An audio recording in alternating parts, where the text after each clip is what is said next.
मैं उससे रोज मिलता था, पर दूर से, उसकी बेखबरी में। पर उसकी मुलाकात मुझसे आज हुई थी। वो मेरे सामने बैठी थी, मुझे अपने बारे में 10 बातें बता रही थी, और शायद मुझे बुरा ना लगे इसलिए मेरे बारे में भी एक दो चीजें पूछ रही थी। हमारा मकसद शायद एक ही था। वो मुझे सिर्फ उतना जानना चाहती थी कि फिर मैं उसके लिए कोई अनजान ना रहूं। मैं उसे इतना जानना चाहता था कि फिर मैं उसके लिए कोई अनजान ना रहूं। मैं उससे आंखें हटा नहीं पा रहा था और नजरें मिला नहीं पा रहा था। मेरे पैर कांप रहे थे और मेरी सांसें तेज हो रही थी। But finally I did that. Hey, listen. Uh, I really, I really like your jhumka. I almost did that. खैर, उस वक्त मैं उस पे एक कविता लिख सकता था। मैं वैसे कविता लिखता नहीं क्योंकि मेरी शब्दों से लड़ाई थी, पर मैं लिख देता क्योंकि वो 3 श्रृंगार में आई थी।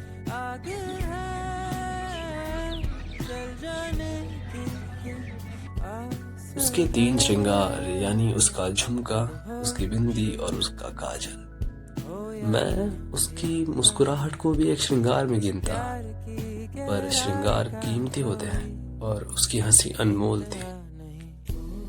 मानो लाखों झुमके बने हों, पर उसके झुमके जैसा कोई नहीं बना। या शायद उसने कोई मामूली सा झुमका पहन के उसे लाखों में एक कर दिया। उसके सांवले रंग पर वो काली बिंदी ऐसी लग रही थी मानो निशा सागर में कोई नील कमल, और उसके काजल ने तो मानो उसकी गहरी आंखों को एक दायरा ही दे दिया हो। मैं अभी उसके बारे में बहुत कुछ लिख सकता हूँ, मन भी है लिखने का, पर मैं लिखूंगा नहीं। सीधे बोल दूंगा उसे अपने मन की बात। शायद वो ये सब सुनना पसंद नहीं करेगी और मुझे वापस नहीं मिलेगी।